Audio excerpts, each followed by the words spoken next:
Genesis 12. Chapter 12. Show you, and I'll make you a great nation, and I'll bless you and make you your name great, and it shall be a blessing. And I'll bless those who bless you. Can I go to you? Yes. And I'll bless those who bless you. I'll curse him who curses you. And you, all the family of the earth shall be blessed. Amen. Lamentations 5:7.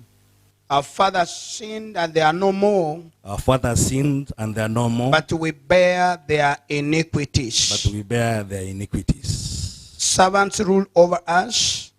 There's none to deliver us from their hand. And we get our bread at the risk of our lives because the sword in the wilderness. Thank you. Father, we thank you for this morning. We thank you for the church. We thank you for the past speakers. Father, as I stand before you, before your congregation, give me clarity of mind, give me clarity of voice as I deliver your word. In Jesus' name I pray. Thank you. Please have a seat.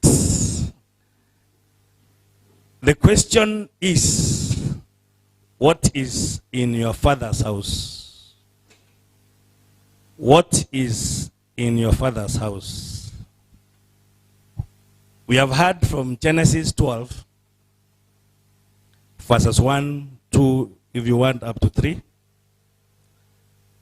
God is commanding Abraham, number 1, to get out of his country. Number 2, to leave his relatives. Number 3, you gave up on the projector. Number 3, to leave his father's house.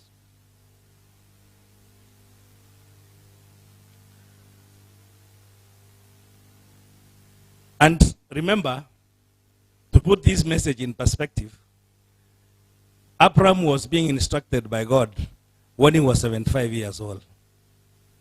For those who are members of this church, you know Mr. Ndubi, and we thank God he's getting healed. He was the age of Mr. Ndubi. That's when he was getting the instructions to move out of his country. This time, he was childless. He had no family apart from his wife and the maidservant.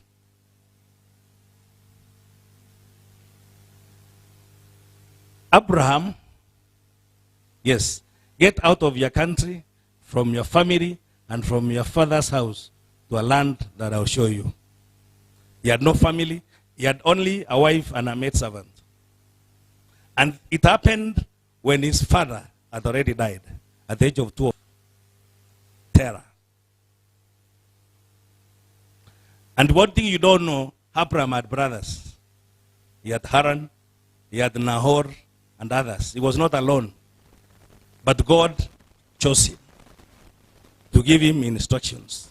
In your house, you could be 10, you could be 5, but you are picked, and God gives you instructions. Then the question could be, why did God choose on Abraham? And remember,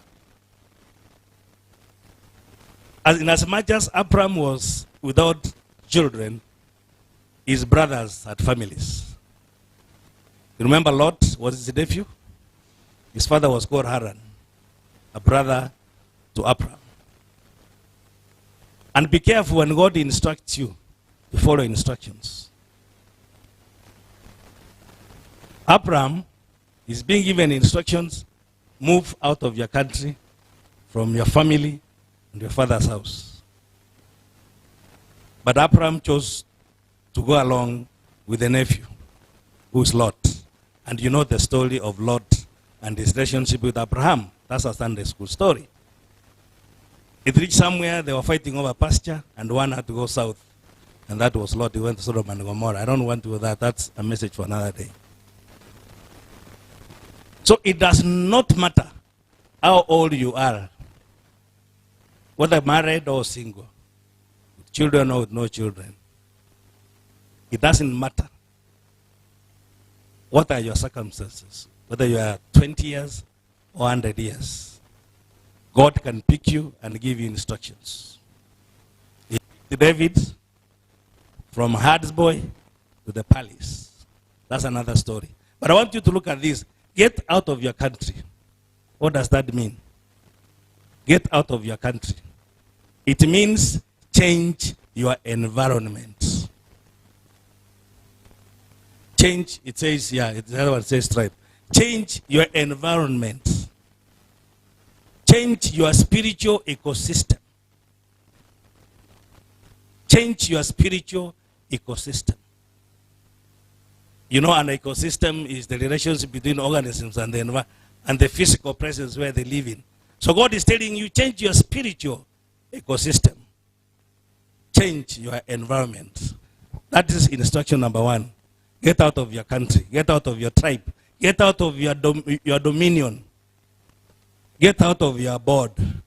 Get out of your territory. If you look at the other translations.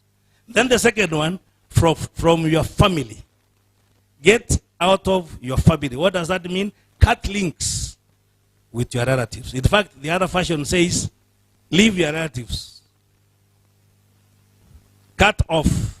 Yes, leave your relatives. Leave your native country, your relatives, and your father's family. And go to the land that I will show you. Third commandment, move or get out of your father's house. Which means change your attitude. Which my brother Collins talked about. So I won't preach about it. Change your attitude. Change your mindset. Change. Get out of your comfort zone. When you are getting out of your father's house, the Lord is telling you, get out of your comfort zone. You know, in your father's house, you don't buy anything. You don't pay rent. You don't buy food. You're just there. And so the Lord is telling you, get out of your comfort zone and be yourself. Change your mindset. Change your attitude. Because your attitude determines your attitude. You didn't hear me. Your attitude determines your altitude. The way you think determines how high you go, how far you go. Have the right mindset, have the right attitude. So those are the instructions from God to Abraham. And that's what we are talking about today. Get out of your country, your family, and your father's house. The land that I will show you.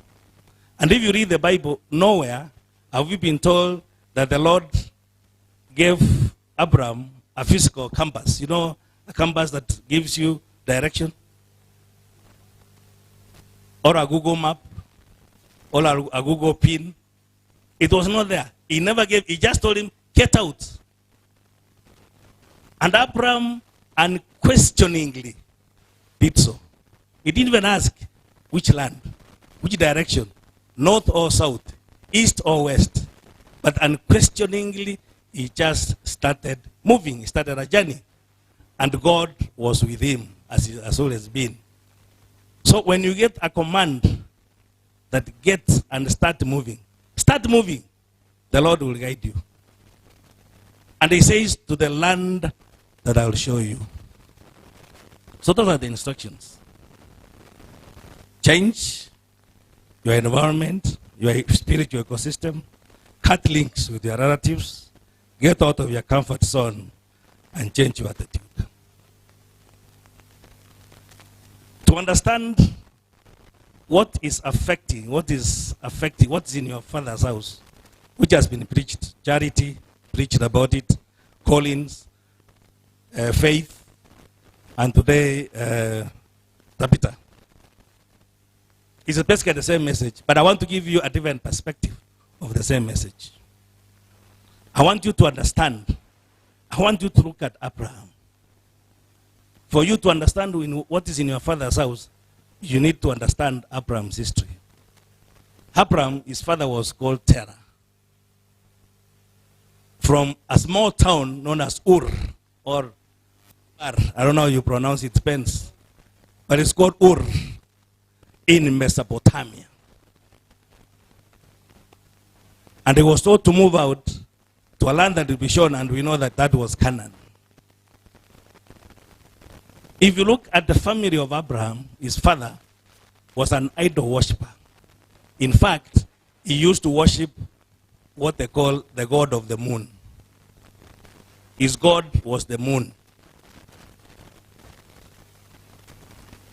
So for God had to get Abraham out of that environment that he was brought up in, of idolatry, of idol worshipping, so that he could cleanse his mind, plant a new mind in him, out of his environment, out of his spiritual ecosystem, out of his relatives who are still worshipping the moon, and also out of his father's house, because that's the abode of the gods, of the idols. He had to change his total environment for him to understand what was his mission.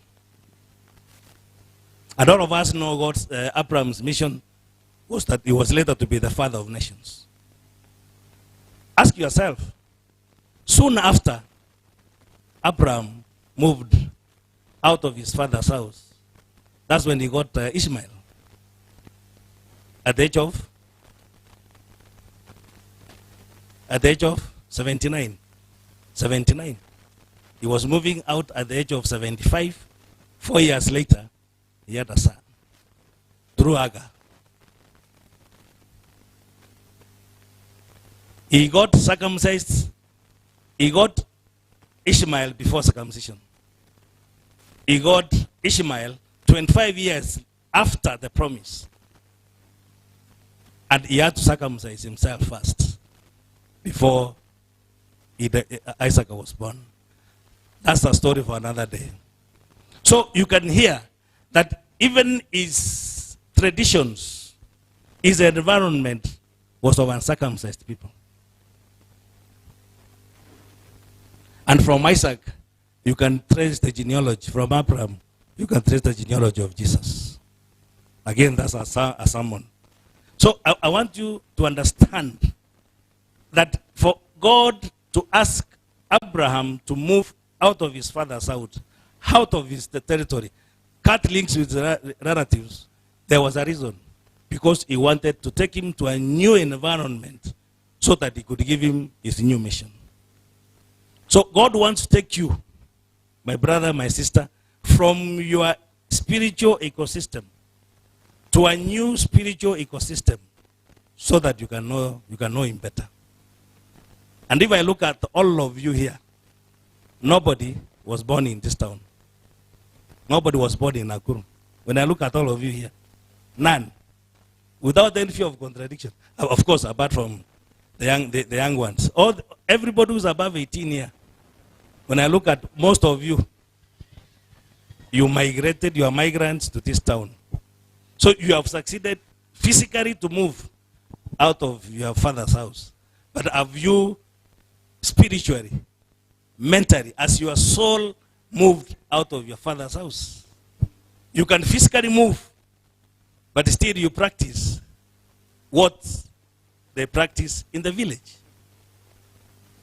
So it's not about physical movement alone. It's about transformation of your mind and your soul. Unless you allow that transformation to take place, then what we are preaching here will just pass through the left to the right here. So what is in your father's house? I want to break it down for you. From my own perspective, I share what I know, my experiences. Maybe I'll be talking to somebody here. Number one is idolatry. Idols. Worshipping of idols. In your village, in your father's house, do you worship idols? Do you sacrifice to idols? Have you some sanams in the house that you talk to before you wake up, before you sleep, when you wake up? Have your family ever sacrificed? In K.C.C, we have what we call when your father dies, you sacrifice a goat or a bull, depending on your capacity, but it has to be an animal, and it has to be a male animal, you bring your father to the house to allow your uncles now to come and sit in the sitting room. If you haven't done that, the people that you call your uncles, brothers to your father, they cannot enter your house. You sacrifice after burial. So if you want your uncles to be coming and sit with you in your sitting room as you talk, you must bring your father to the house. Yeah, spiritually you have to sacrifice. Idolatry. When you get a baby, in the morning you wake up, you face the sun and lift the... Yes, she has gotten translation. May the sun take care of my baby. Yes. Some face Mount Kenya. Some face Mount Kenya and say, yeah, laws have a God who stays in the water known as Lowe. Then I know you don't know that. I've done research. So, has your family ever sacrificed, killed an animal? And they're special people. And when they are doing it, they speak some mantras. They speak to there are some words. They speak some words as they perform the ritual. And then, of course, the remains in the stomach are strategically placed at the entrance, at the gate, the entrance of the house. Boma ya ng'ombe. I'm telling you from my own experience. Idols. So have you ever sacrificed for anything else apart from God?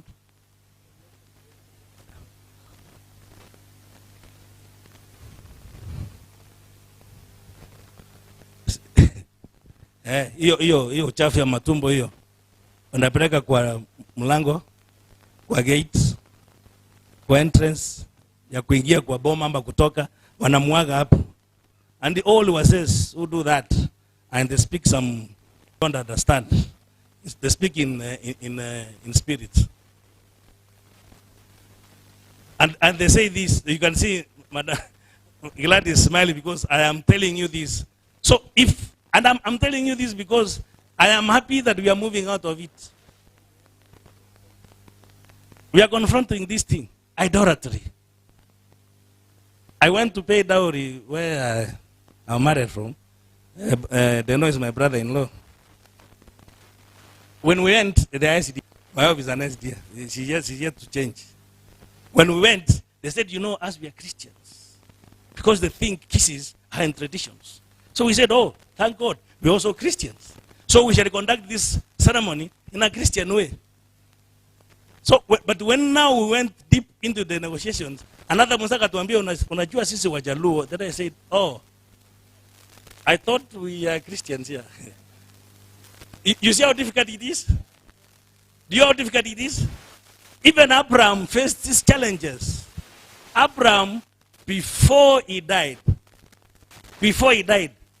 having successfully been called out of his father's house and moved out, when it came to Isaac's time to marry, he advised him to marry from Mesopotamia.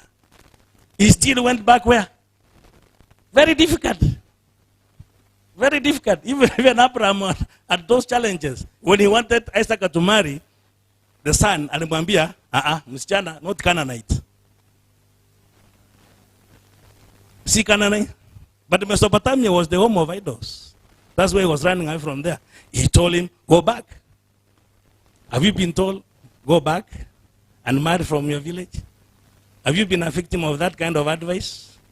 So you see how difficult it is to get out of your father's house. So idolatry. Is there anything in your father's house? Your father's house means your ecosystem in the village. Have you seen them do things that are not godly? Offering sacrifices to non-existent God.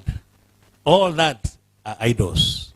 Anything less than Jesus Christ and God the Father and the Spirit is an idol. So if there is a sacrifice outside that Holy Trinity, that is worshipping of an idol.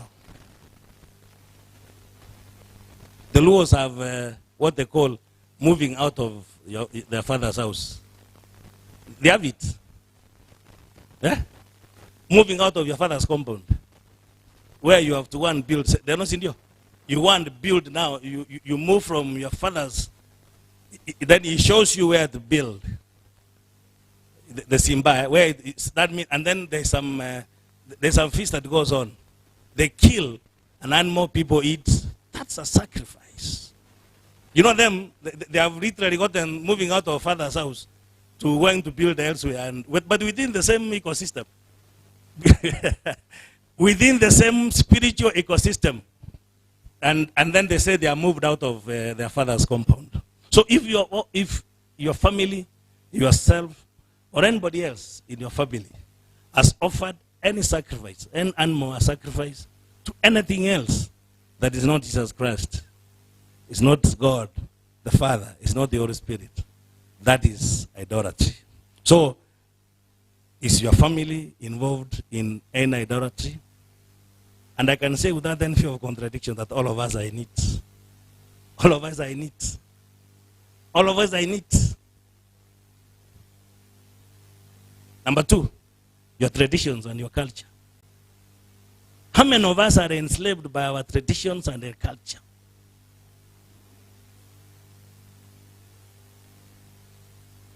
Traditions and culture. My son, when it comes to kunjua ile nywele ya kwanza, my mother has to come and do it. I take him home. Yes. Why? And there are babas here. There's a Kenyans here.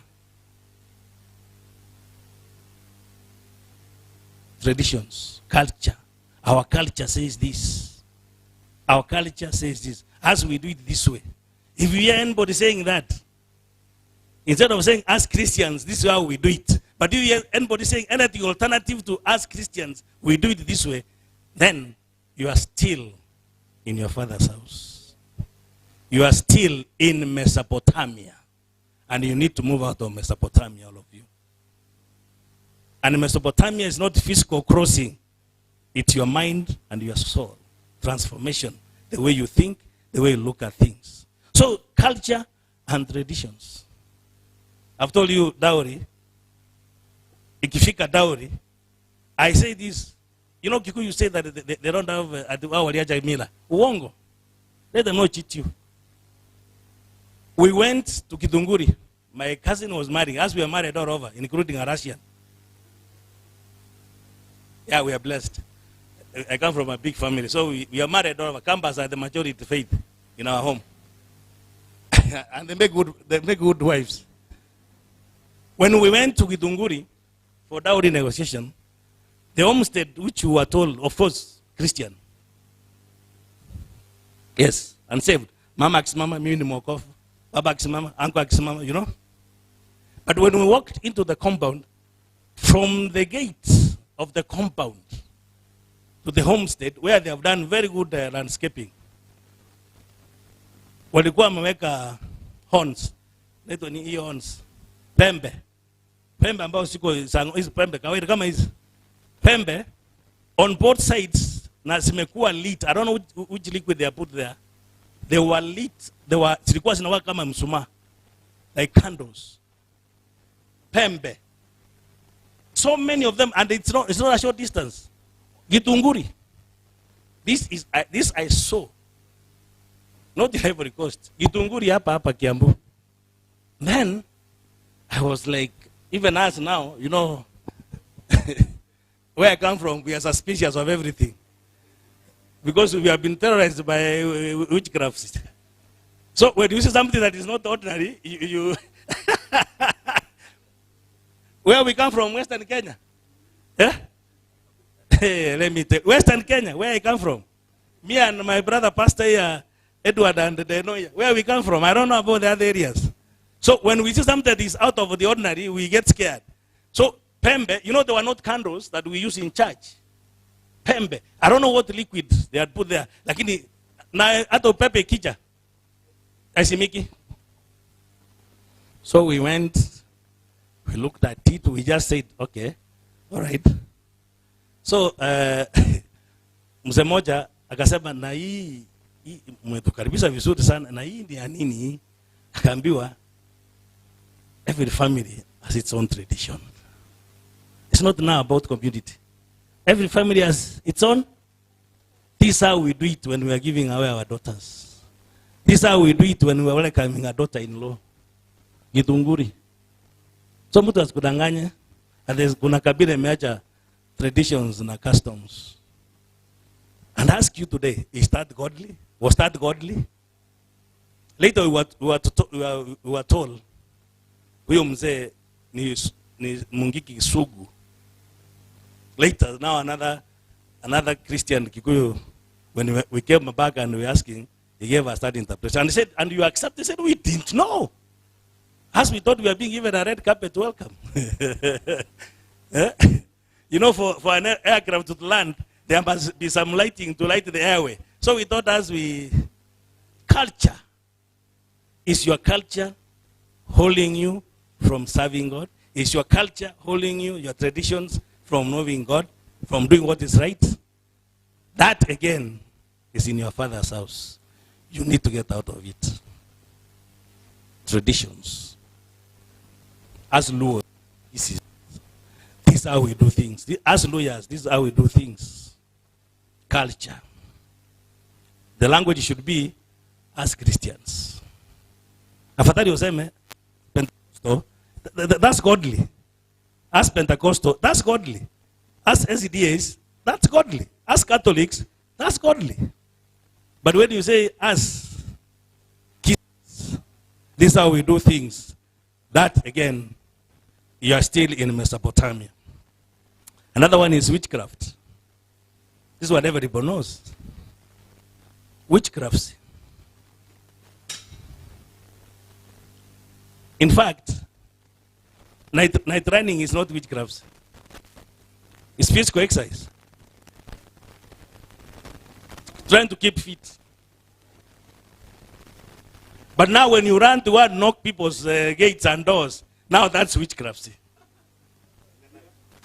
When you are a night runner and you are nobody, you are doing physical fitness.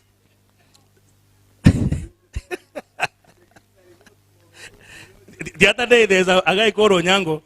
He went to the registrar of societies to be registered. Kenya Association of Night Runners. And they wanted to produce an Olympic gold winner. If witchcraft, by the way, is an issue. But especially where I come from. To the extent, when we want to marry from other communities, sometimes they fear.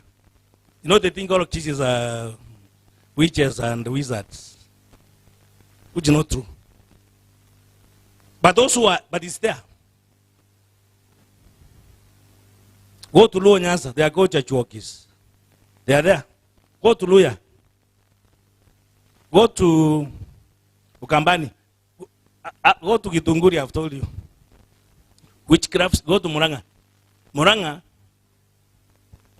there is a clan known as yani wakiangalia mahindi yako vile memea Waithaga, Muithaga, the clan of Muithaga. They look at your maize, it just dries. They look at your cow, the way it's giving milk, the milk dries. They are called Muithagas. So mtu asikudanganye, that's witchcraft. Then kuna wamama wako na uchawi wa macho watatupia watoto. It's all over, it's across all tribes in Kenya. In fact, now they are saying there's what we call white magic. Great Britain is now leading. Yes, Great Britain is now leading in white witchcrafts. But they call it it's being a magician. There's no magicians in there. It's witchcrafts. So witchcrafts, it is. And if you don't move out of your father's house, if there is witchcraft in that generation, if you don't move out, it will be very difficult to escape. More especially, either the firstborn like me or the lastborn. Those are the ones you are given a relay. The guys in between are safe. But if you are the firstborn or the lastborn, you are given the relay. Unaambiwa hii kitu unajua ni yetu ya familia, ndio inachunga familia. Itunze. Kuna wengine wanasema kutengeneza mji. You bring a magician to come and sprinkle some nini, and now no thief will come in, nobody will come in. Kutengeneza mji. You don't hear these things? Am I speaking from, am I the only one who knows them? But I want to identify for them to you people so that you may know what is in your father's house. So witchcraft, anything that is towards witchcraft, it does not spare anybody.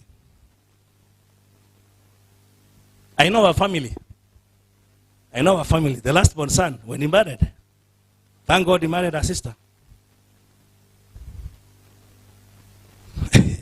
You know, communities are very interesting. A man marries, like me now I marry, Edward now with my sister here, Bishop here. Then you take your wife to your home, unamwacha with your mother-in-law, you know, for a week you come back to Nakuru so that she can be trained on how to fit into the family. Ukisikia hiyo, my sister, my brother, run. That is witchcraft you are being handed to. Run! Don't look behind. It doesn't matter where you go. Ukisikia ndo umepelekwa nyumbani, mother-in-law kufundishe so that you can fit into the family. Take off. Take off. Doesn't the Bible say? Jesus said that he has not come to bring peace. Is that Matthew 4:3? Which one was that? Yeah? Put it here. Jesus himself said, I have not come for peace. I want mother-in-law and sister-in-law to be at loggerheads. Don't imagine that I came to bring peace to the earth. I came not to bring peace, but a sword. A sword is the word. Continue. I have come to set a man against his father, a daughter against her mother, and a daughter-in-law against her mother-in-law. Love your mother-in-law, asikupatie uchawi. If she tries, run, my sister. Run. Ukisikia tunapelekwa so that you can fit into the family. Kimbia. Let me tell you this, and you'll thank me later. For those who are Kinamasi who are in that process, in that journey. So witchcraft is a reality. It's in your father's house. Some have even brought it to town. Another one is incest. Incest, sexual relationship between brother and sister, brother and cousin, mother and son. In Zambia, is it in Zambia where a son married the mother?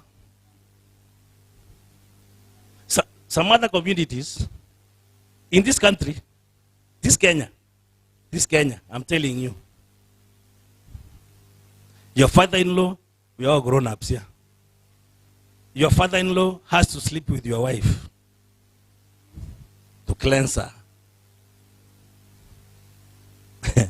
Naona mnaniangalia mnafikiri ni as if I'm speaking this.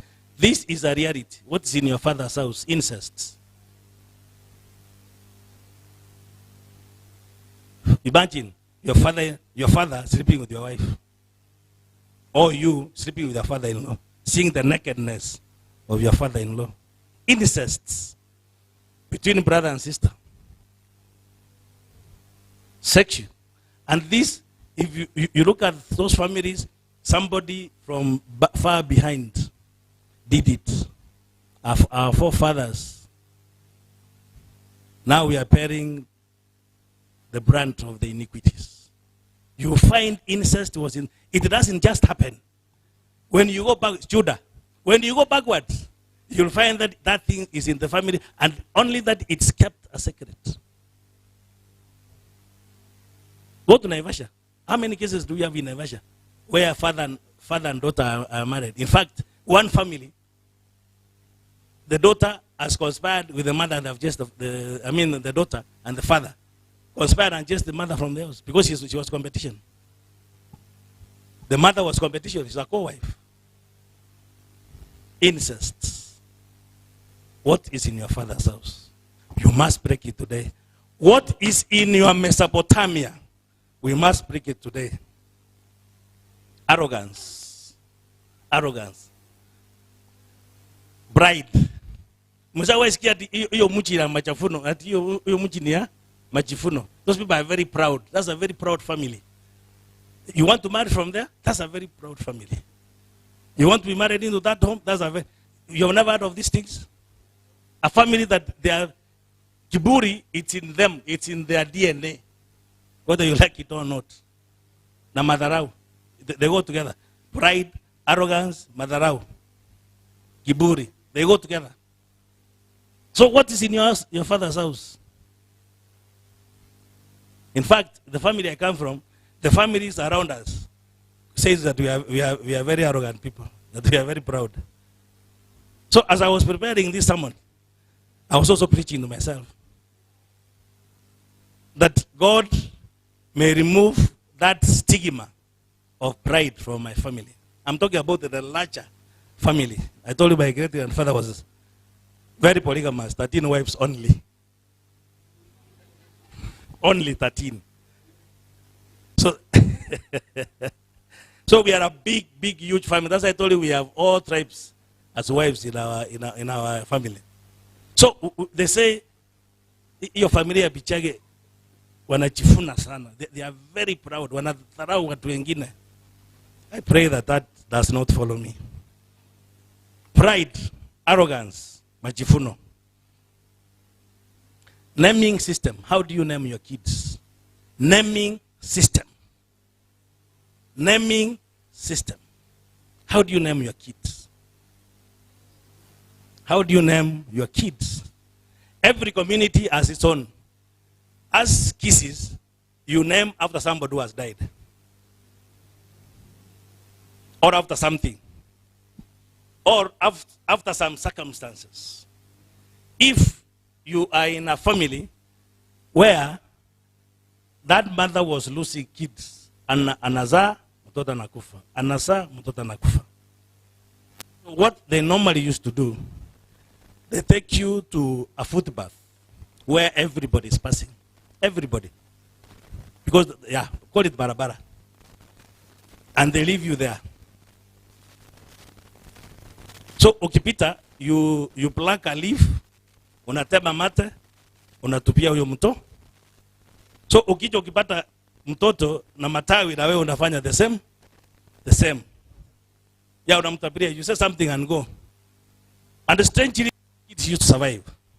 So, unapata anaitwa makori. Makori. Nyachera.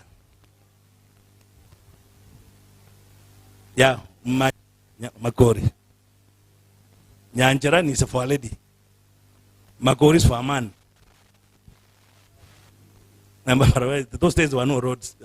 There were no highways. So you see that, the naming system. The kid has been called a name that is totally strange. It's not even within the family genealogy. Then you wonder, where did you get this name from? How come everybody else is Orida and you are Makori? Then you are given the history. Okay? That has a long impact. Koyo mtoto. I'm telling you, then you name after somebody who has died. Like now me, I named my son after my dad. If God blesses me with a daughter, I'm working very hard on that, then I'll name her after my mom, who passed on about 8 years ago. So, naming system. And if you happen, and then they say the spirit of that person enters into that kid. So if you are named after somebody who was a witch, or somebody who was a thief, just think in your family, is there anybody who has been named after an auntie? Alikuwa mkali sana, huyu mtoto ni mkali. Ata auntie alikuwa msumbufu, na katoto nikasumbufu. Eh? Naming system, the way we name our kids. Once you name the kid after somebody, that kid takes the spirit of that person. So your naming system, you have to look at it. I've told you about K.H.C.C. I know Kikuyus, if If I get a son, after my father, nimesa baba yangu. Second kid, kama ni boy, nimesa father-in-law. So no, keep on exchanging like that. So that you name after, Adanko was a drunkard. Na mtoto ukifuata maisha yake, somewhere in between, he drifts towards drinking. So, Kikuyu have wanjoy. What does wanjoy mean? Yeah. Yeah? Yeah, wanjoy, they have wanjoy. So the naming system, how do you name your kids? You must get out. He was Abraham, he became Abraham, father of nations. He changed his name. She was Sarai, she became Sarah, princess. Abraham and his wife changed their names. Why did they change their names? From Sarai to Sarah, which means princess. From Abraham to Abraham, which means the father of nations. The father of faith. Why did they change their names? Have you ever asked yourself? Getting out of Mesopotamia. Getting out of your father's house. So naming system is one of them. Another one is failure to marry or to get married. That kidogo iko kwa familia yetu. There are guys who are now heading to 60, they are not married. It's in our family. I think now with this revelation I want to preach to them. They must get out of Mesopotamia. There's a family in K.C.C. In fact, they are neighbors to Bishop. Our Bishop Buyu. The Menge family. 9 beautiful daughters. I have never seen a beautiful woman in my life. My good Lord. Beautiful women, my brother. Beautiful women. None of them is married as we speak today. Some are now heading to 70. Beautiful. Talk of beauty. Hey, talk of a beautiful woman. Go to the Menge family. Brown. All those things you say, figure 9 or 10? Or figure 8, yeah, hey yo. It is there.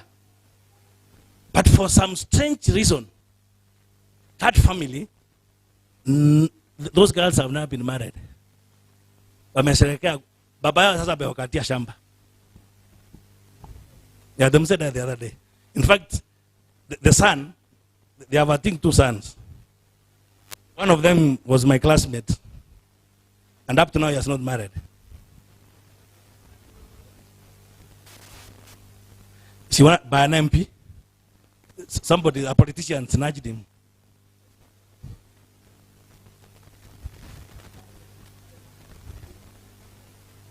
This was my classmate in the university. Very brilliant guy. Very brilliant. He has everything. If he's a good car, masomo, he has a good job. The guy is a lawyer, but he works with NHIF. As is my age, and you see my engineer after and white, he has not married.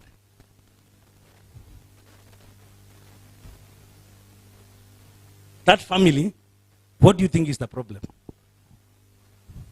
Some altars in that family. Somebody has put those people that they will never marry, they will never be married.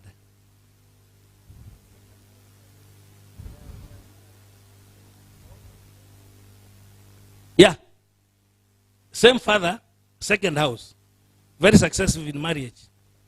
So where do you think the Kisirani inatoka? Kwa mama? Because it's the same father.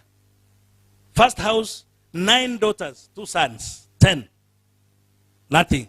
Second house, all of them, all the girls are beautiful and married. But the boys are married. So the second house is more successful than the first house. Could she have carried our father's idols? Do you know Rachel carried idols from her father's house? From the house of Laban? Laban was a big witch, if you didn't know. Even if he was an employer of Jacob.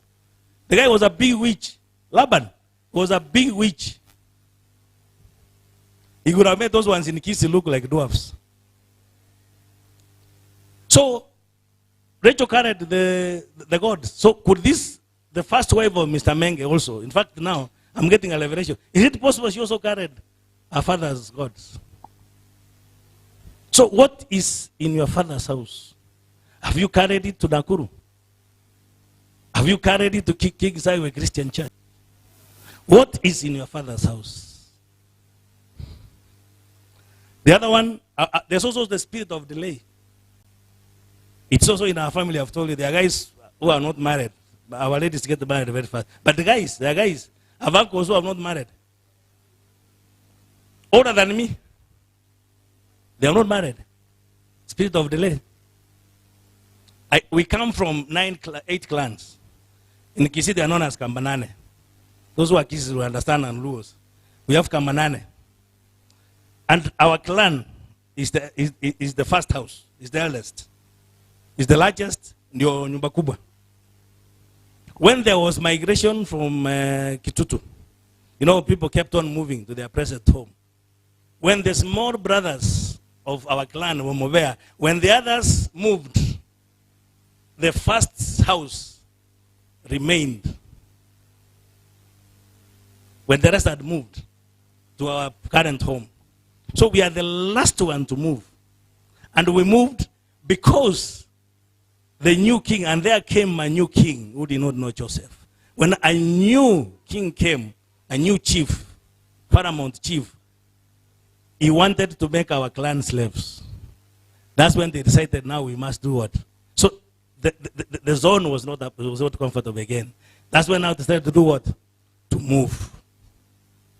And leadership has escaped us all these years. Almost there, but never there. Spirit of, is it in your father's house? Is there anything in your father's house that you see is delaying your progress?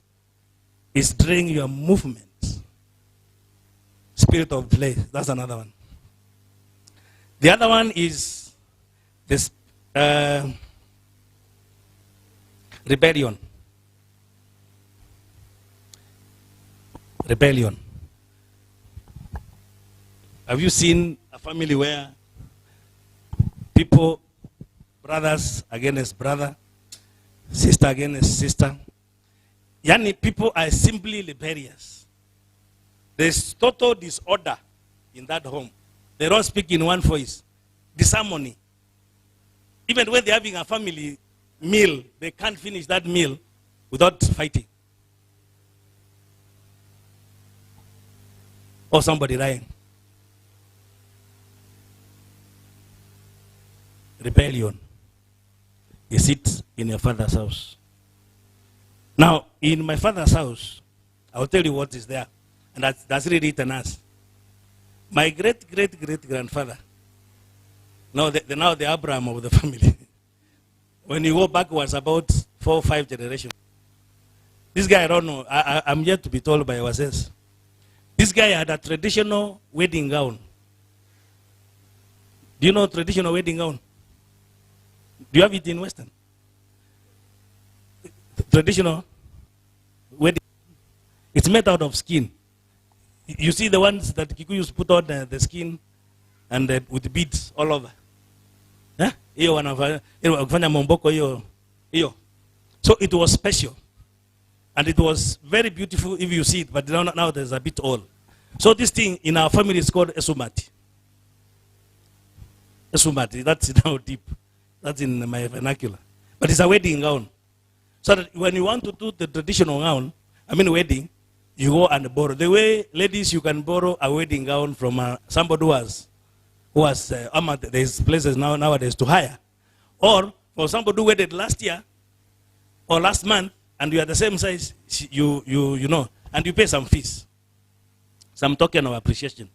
So in our home, this thing, it has been handed down from generation to generation. Mzee wakati alikufa akapatia kijana yake mkubwa.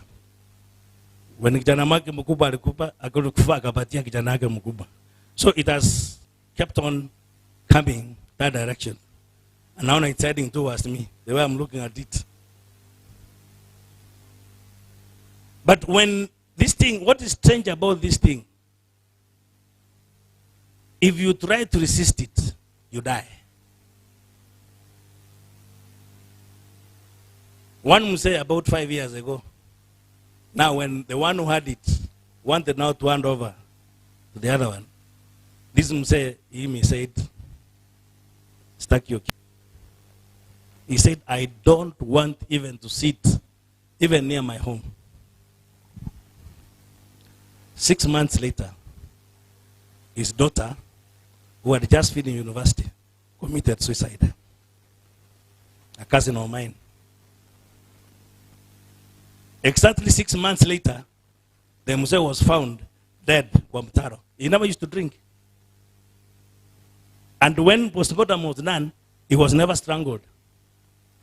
He was killed by another human being or an animal. He just dropped and died.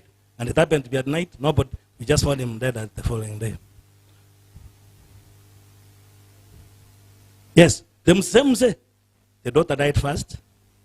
6 months later, the Muse died. Then, now the mother, because she was my grandmother, the mother is alive, because she understands these things. They now sacrificed a bull to appease the gods that control that thing. Otherwise, that family was going to be wiped. And when the Wazee sat and told him, now akaambia kijana yake mkubwa, if you don't stop this thing, it's going to wipe your entire family. You accept it for the period that you love it, then hand it over. Then there's no harm. In my family, we are Catholics. They are Catholics because me, I moved out. My auntie was a sister. You know, the ones who go to the convent, the nuns, the Catholic sisters. Gladys told me she wanted to be a sister at one time. She came and said, now, I think Ikitu was out to mechua Mungu. Let's give it to the church so they can stay in the church museum, or let it even be prayed for and destroyed. And of course, there was, as usual, was a mlango wa kata. Because, yeah, they refused. Totally, they refused. They refused. 3 years later, sister died. Yeah. You know, as I was preparing this message, I've been thinking through this thing. I was seeing it from another perspective. But there was a said, if you don't, there are consequences when that thing emekulenga na unataka kudodge. Accept the relay and pass it over. You accept it, embrace it. It doesn't harm you, it doesn't harm your generation. Our forefathers and their iniquities, they are no more. Now we are paying the price. We don't know that wedding gown, what was spoken to it. We don't know it was taken to which altar. We don't know what type of sacrifices have been made, because those traditional weddings, they are basically rituals where animals are slaughtered, where some funny things are done. Na mama nawekewa hii nini? Hii ring. Unajua ring tunawekewa hii. Lakini they used to put the ring kwa miguu yote mbili. Inaitwa ketinge. Ukiona mama amefaa hiyo, unajua hiyo amefanyiwa harusi ile ya utamaduni. What is in your father's house? What is killing you? What is eating your family? What is eating you from your father's house? I just wanted to point out all these things. Then the other one is kuchanchwa ya mwili. This one, there's no community who do it. Even the Sudanese do it. This one, I have Kikuyu friends I've seen wamechanchwa. You know, when you used to play rugby, that umetoa shati. Unaona tu, kumbe hata wewe uko na hii bwana. All right. But you know, unajua nilikuwa mgonjwa ni Yeah, the 11th commandment. Inakuanga tata. The 11th commandment. Thou shalt not observe the other 10 commandments. That's what it means. Hata unaona mama mwingine amecha? There's an auntie of mine. Niona amewekwa hiyo. Yeah, tattoos. That was what people call tattoos. But these tattoos are very innocent, but some are satanic. In fact, all of them are satanic. But these ones, ya kuchanchwa those days. Alafu wanaweka some herbs. And they speak some mantras, they speak some words in tongues. Kumbe they are cursing you, or they are putting some curse. So what is in your father's family?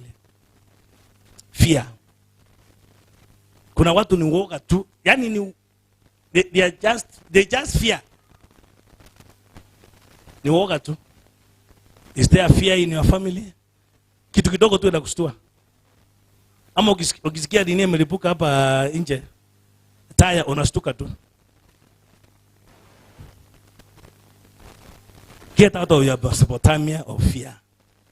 And Abraham feared when he was told to leave his comfort, to leave his home, and go to a place where he has not been told, which has no destination, which has no compass. If he was not courageous, would he have moved? So fear. Is fear making you not to realize your potential?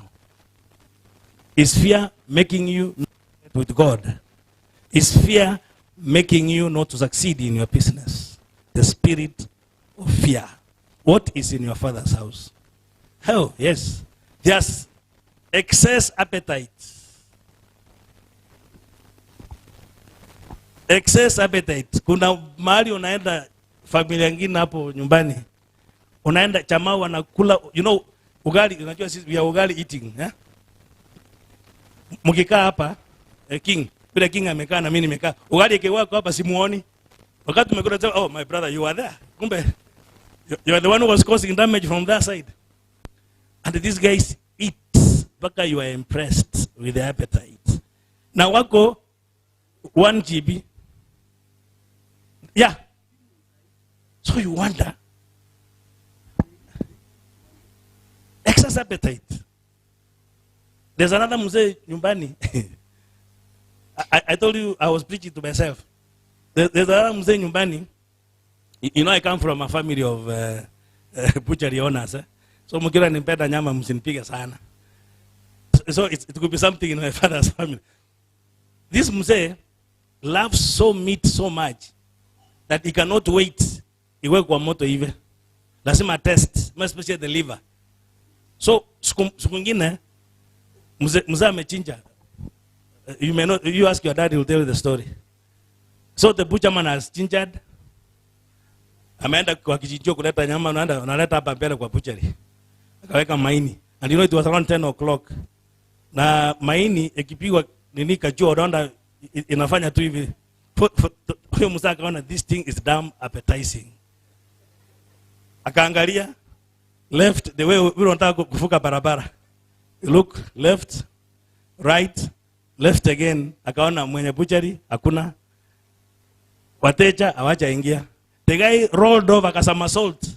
Akaingia kwa counter. Akachukua kisu. Akatani ile maini akakata a substantive piece. Akarudisha akaweka kwa mdomo. Liver has threads. Inakuanga na threads na usi. So ile kutafuna haraka haraka, you know, the more unatafuna kiwa nini, it keeps on swelling. He swallowed. Kumbe one of the threads imeingia katikati ya meno. So it can't go down, it can't come up. So mzee wenyewe amesimama tu kwa post. Unaona those dukas of nyumbani. See, they all have pillars, eh? So unajua mzee amesimama hapo. He can't breathe. So mzee akakuja mwenye butchery, alikuwa anaitwa Nathan. He passed on. Anaona huyu mzee. And the guy was 1 GB. Wakio ni mkubwa. 1 GB. Mzee amesimama. He just seeing tears rolling down. He can't talk. He can't breathe. So when he looked at him, then he saw blood. Inatokea hapa. Then this guy, kuangalia maini anaona iko intact. Kutani hivi akata, oh no. So the guy jumped over the counter. Akamshika, you know the way normally do first aid. Akamshika hivi, akamgonga hivi. Hiyo nini ilitoka na pressure nyingine. Kama ingepata wewe ni kama jiwe ambaye imetupwa. That's how the guy survived. That's incident number 1. Incident number 2. During a wedding, dowry negotiations, K.H.C.C have this system, and unlike I think all communities. I think I've gone to all this. I know how Luos do it. I know how Kikuyus do it. I know how Kambas do it. The other day we were in Machakos, we had to cook for in-laws. So I know every community how they do it. So this guy, si wakasema wacha wageni wakule kwanza, watu wa nyumbani mtakula baadaye. So this mzee anaona vile the visitors are chewing the meat. Anaona vile wamefanya, anafanya shingo hivi. Vile ameweka mdomo na analeta shingo juu. The way the guy is swallowing, na yeye anaswa, the guy fainted. I swear, true story. I'm not entertaining you. True story. The guy fainted. The mother,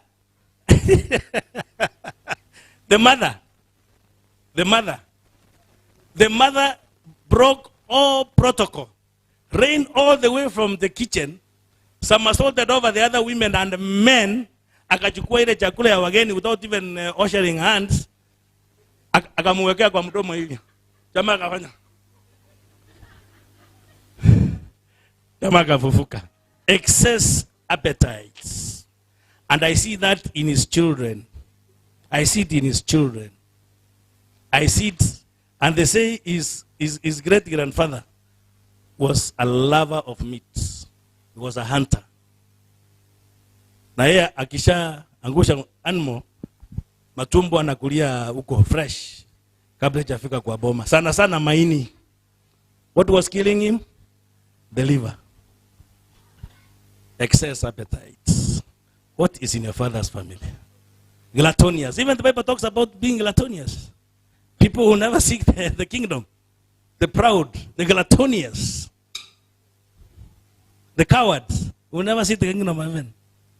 So is there the gluttonious tendencies? Unaanza kukula hata piro cha baba.